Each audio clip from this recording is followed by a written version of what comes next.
the basics of T-spline modelling. The workflow I'll be following will be to start out with the use of attached canvas, which would be less common in an engineering environment, but extremely common in a design environment. This is where the designer already has a lot of sketch concepts, which have already gone through a number of phases before they would necessarily want to take time to go to 3D. So the designer, he's got his design sheet, he's done a lot of iterations of his design, and it'd be a waste of time for him to put all of them into 3D. But he's now got to the point where he wants to now create this three-dimensional model. It's going to be important for the designer to leverage those sketches, the ability to bring them in.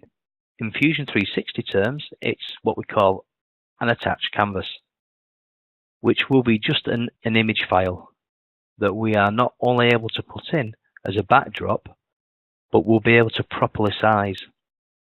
One of the troubles with using other modelers, 3ds Max, Maya, is that people won't necessarily work towards making sure their model is scaled appropriately.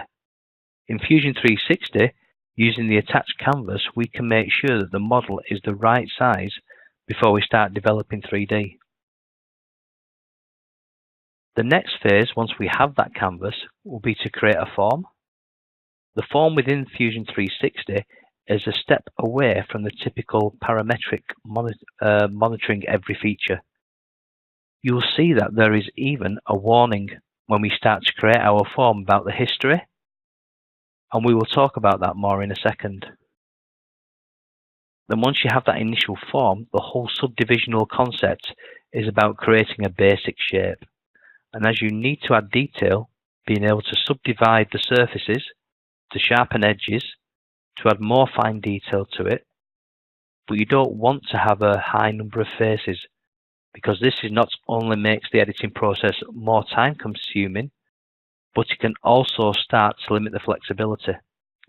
And as you explore this type of working, I think you will discover a lot of things true about trying to limit the amount of faces that you're editing and trying to maintain the smooth curvature. Fusion 360's incorporation of T-splines also works on the concept of always maintaining G2 continuity as you are working. You can break that by adding creases that we will take a look at, but is always trying to create, even if it's not a complete 3D model, is always trying to create a watertight model. And as a final note on the bullet points, if the T-spline body is closed, it will automatically develop a solid model, as long as there are no overlaps or flaws in the T-spline body. If the T-spline body is open, it can be modified and converted to a solid. So there's no downside to having to try and keep things closed. Sometimes it actually works a little better if things are opened up and you can reconfigure the connections. So what we're going to do now is we're going to do a demonstration. We're going to bring in a canvas of this reciprocating saw. We're going to calibrate our image that we've brought in, and then we're just going to put in a very simple Sculpt model and just show some basic manipulations that we can do with that model just to make the handle. So I'm going to go back into the data panel. The one that we're going to go into is conceptual design, Sculpt basics, and then we've got a file here called sculpting basics. So that should be loading up. So here we have got an internal model of a saw.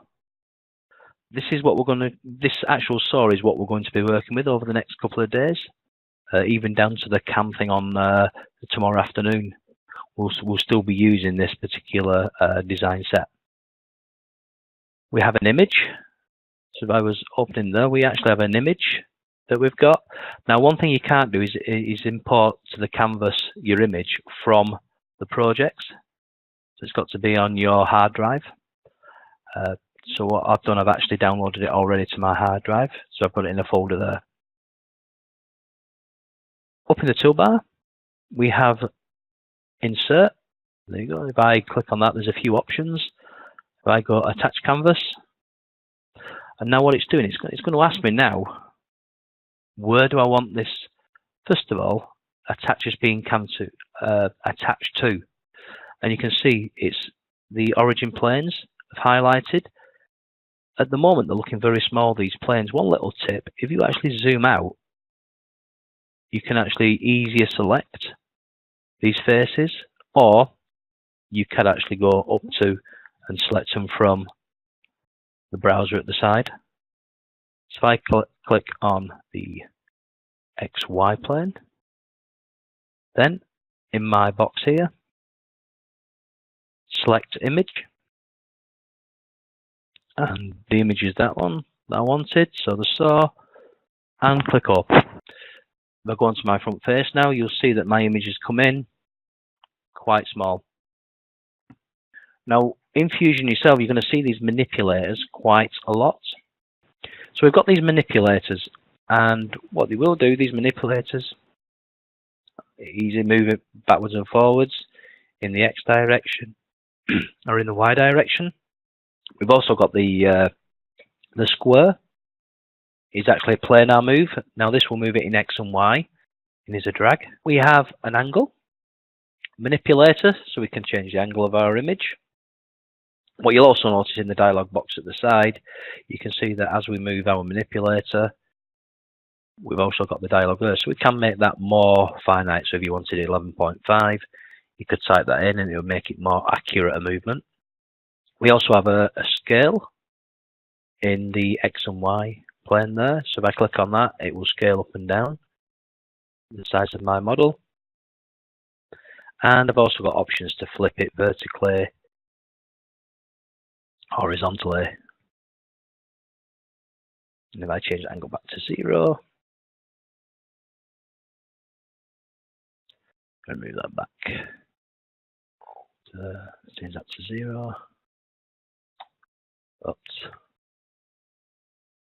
Right, what I'll do, I've just lost that. So anything you do, anything like this, you'll notice I've got a canvas box at the side there. I can very quickly click on it, right click, I can edit canvas, so I can get that back up again. So I can very quickly just move this around again to be approximately correct. I think it was around about that. Just okay that. Now we've got this in. Now I could try and manually scale it, but what we have got is we know that this is going to be a dimension of 360, around about this dimension. So if we right click on the canvas, you'll see we have calibrate. If I click on calibrate, what Fusion wants me to do, it wants me to indicate 2 points. So I'm going to indicate one around about there, and one just at the back of the handle there. At the minute it's telling me it's 29.5 near. If I put this up to 360 and press enter, you'll notice it now scales up my model. If I then right click and go back to edit canvas, again I've got my manipulators, I can move it around. And what I want to do, I want to try and align as close as I can these two circles here. So if I just pull that, click this, I can very quickly put that roughly into position there, press OK, and then we've got our image. What we can also do with our image, if I go back to edit image, the canvas opacity, we can change that so we can make it so it's darker, lighter.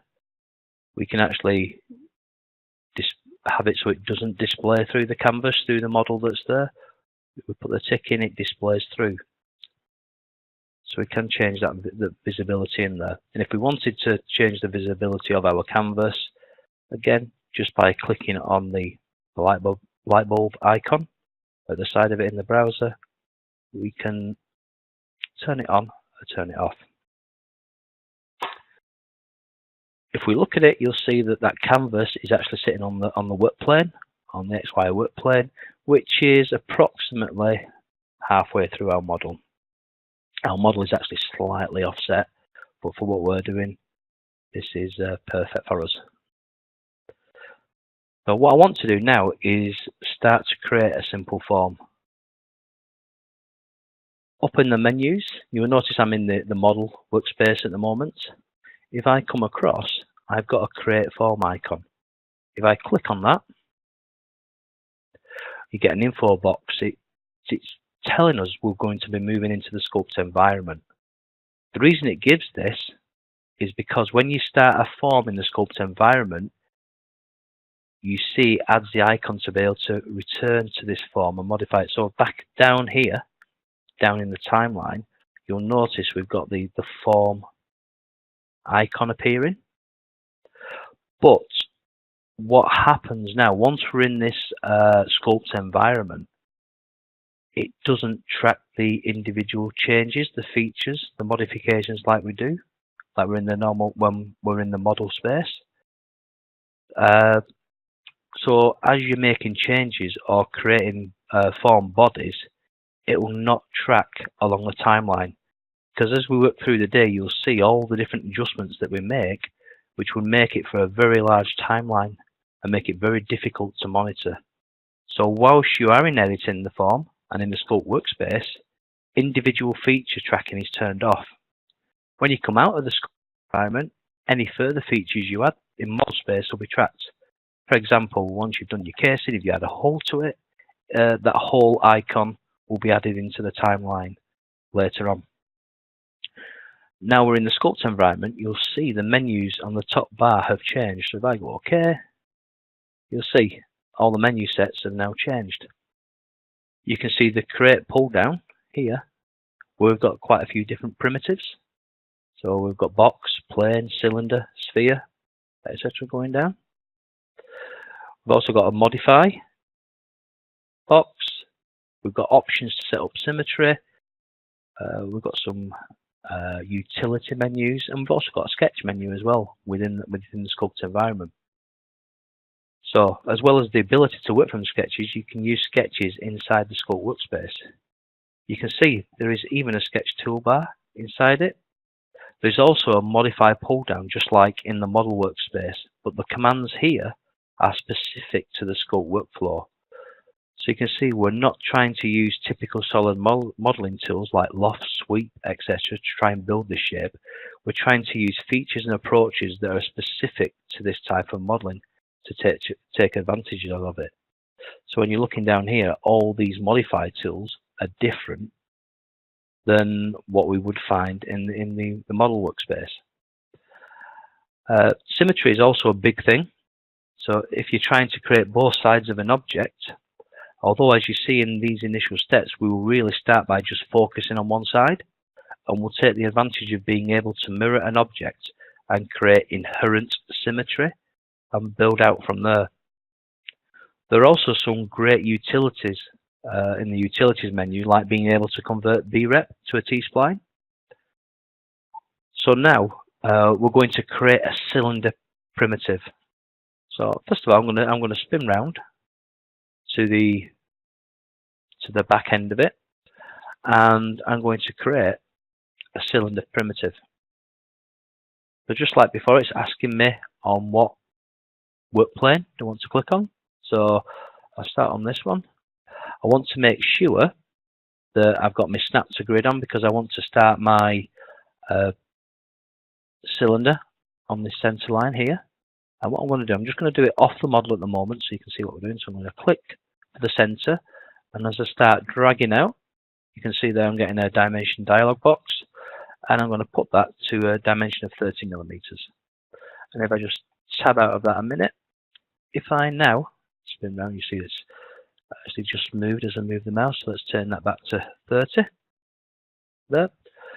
Now, as we're in this, because we're creating a cylinder primitive, we have manipulator handles on, so I can pull out the length of it. You'll see there, and I'm going to create that around about 100. So I can actually put either the height in there of 100, or again, in the drop-down box here, we've got a height area there, so I can type in 100 there. We also have the option of the number of faces that we're creating. in both the length and the diameter. So I could easily, if I wanted to, change that to 16, and it'll create 16 there. If I wanted 6 across there, but also I've got these little handles that I can increase or decrease the number of faces that we're putting in there. So I can very quickly, and what I'm going to do for this is just have the 8x4. I can change the direction, so if I wanted to do, I could have it happening symmetrically from that work plane. So when I pulled out the length, rather than just coming outwards in one direction, I can do it symmetrically. I can set up at this stage mirror symmetry or circular symmetry, and the operation will be a new body. So I just click OK. Let's change our diameter, make sure it is 30 like it should be. Our diameter, so it's 60. Hold on, 60 there. And then OK. So we've now got our T-spline body.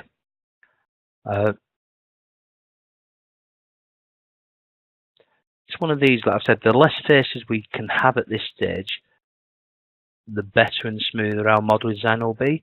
If we have too many at this stage, our modelling can become very difficult, and it's not the correct approach. So for this initial form, I'm just going to have these 4 and these 8 going round, and it'll become apparent why very shortly. I can change everything just by editing it and going back in, and I can add more detail to this as we go along. But once the initial shape has been placed, the most common command that people use in the Sculpt environment is the edit form, which is either up at the top here, or if I right click, I've got edit form in my marker menu.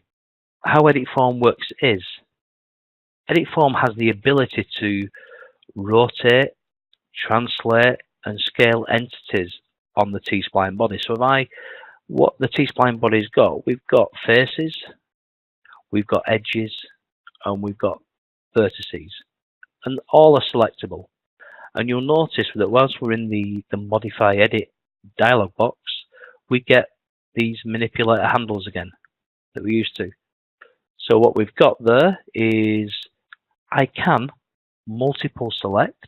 So by holding the shift key, I can multiple select these faces, and you'll see that the center of the actual modification moves. Same with edges. If I was to double click an edge, it will select the whole circumference of that edge, or if it's going down the length, double click it, it selects all of it. With the faces, if I select one and then select one adjacent to it, shift select and double click it, it selects all the faces around there. And again, down the length, select one, shift, double select, it will select the full length across.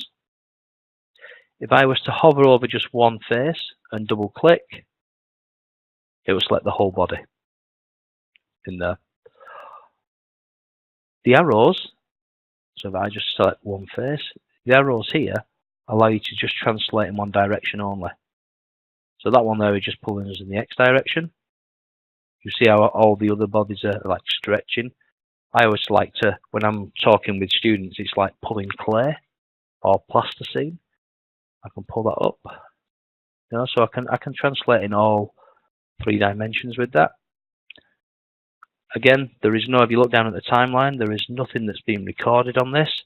However, in the undo, you can see it does actually record my steps in the undo, so I can actually, by doing undo there, I can undo back to my original form.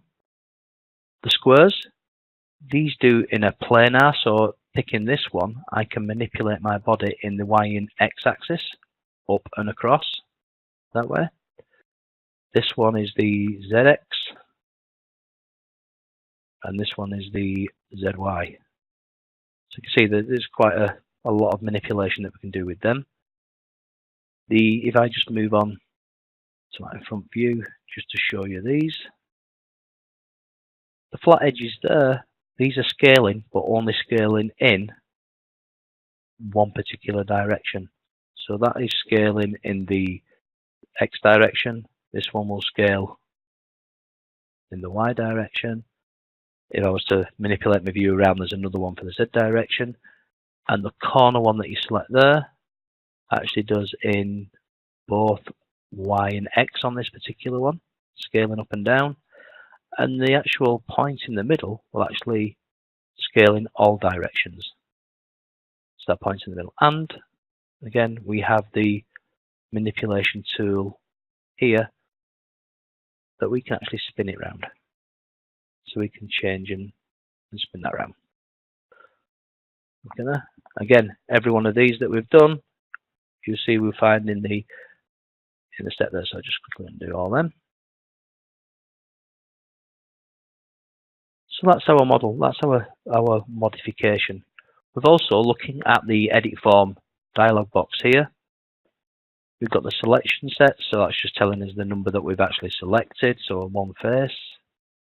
That will give us transform mode, multiple, translations, rotation, scaling, the coordinate space you'll find there, selection filter, so if you only want to just pick vertex, if I come off this a minute, you'll see there I can only pick vertex points. I can't pick faces or edge. If I select that to edges, again I can only select edges, faces, and so on. All can select anything. The body, I can only actually select the full body itself. Object snap, soft modifications. There's some options here, but you really need to know how be very comfortable in this Sculpt environment to really get the benefits out of these soft modification options that are in there. I tend to leave that alone myself. So what I'm going to do now, I'm going to go onto the front face here, and I'm going to pull our object here. If I sort of zoom in a little bit and spin it around and try and fit this around to what we want.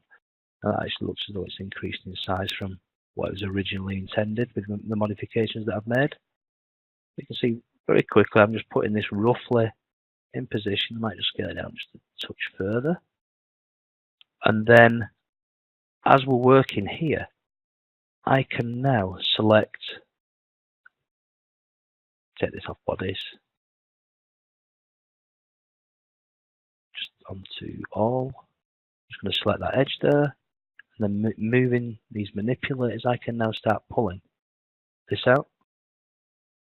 If I wanted to pull this out a little bit further, I could pull that out a bit there. Select that edge, I double selecting it, pull that down, and very quickly I can change, maybe spin that around a little bit, pull it round. So just by using these little manipulators, and it takes a little bit of getting used to and getting comfortable with and knowing what each one of these does. If I wanted just to pull that in a little bit itself there, just a single point, I can actually just pick the single point. If I wanted just to select one edge there and pull that across, I can very quickly just pull and manipulate this around. This little model there, and I'll just pull that there. So very quickly using these simple design tools, I can transform and pull and drag the shape to match the handle. If I wanted to, I could actually scale stuff down. So if I double click that, I could scale that down, scale it up. And what it's doing it on both sides. So if I look at this now, it's giving me a bit of a handle shape that's around that in 3 dimensions. It's really quite flexible, and I can change it. At the moment, I'm actually using both sides, so I'm just modifying it on both sides of the model. But later on, what we'll do, we're going to delete one side of this and just work on one side and then mirror it across to make the full sort of chassis. So again, just using simple scale transform, being able to pick these individual edges, these up, and just being able to, again, edit either by right clicking the edit form. You can very quickly modify and change very quickly what you're actually modeling here and how it might look. A lot of nice flexibility and easy ways to change. Just a completely different way for the designer and engineer to come up with complex shapes without having to deal with having to loft through profiles and doing all that sort of stuff. So let's say I've now finished with this model and I need to finish the form. So one thing we've got to do when we're in the Sculpt environment is at some point finish form. There. Now you notice now I've gone back into my model environment, and because of the viewing style, all my edges, lines that define the different face segments have gone, and it's given me a nice smooth profile there. Yeah, you'll see, you know, that the appearance of it's changed. One thing that is important to note is that visual style is important with working with like Sculpt environment models. Because if I want to go back now, if I was working in visual style just with shaded, yeah, so it looks really nice, I'm working in a really nice model and it's giving me a nice shaded pattern. If I wanted to go back and edit this form, if I go down to the timeline and double click, again I've got the warning telling me that I'm going back into the Sculpt environment, but I'm now in the Sculpt environment ready to edit my form, but it doesn't look as though I've got any edges or faces to select, and that is purely down to the visual style. Because I'm only showing shaded, I'm not showing. When visual style, go with visible edges, I've now got my edges back on.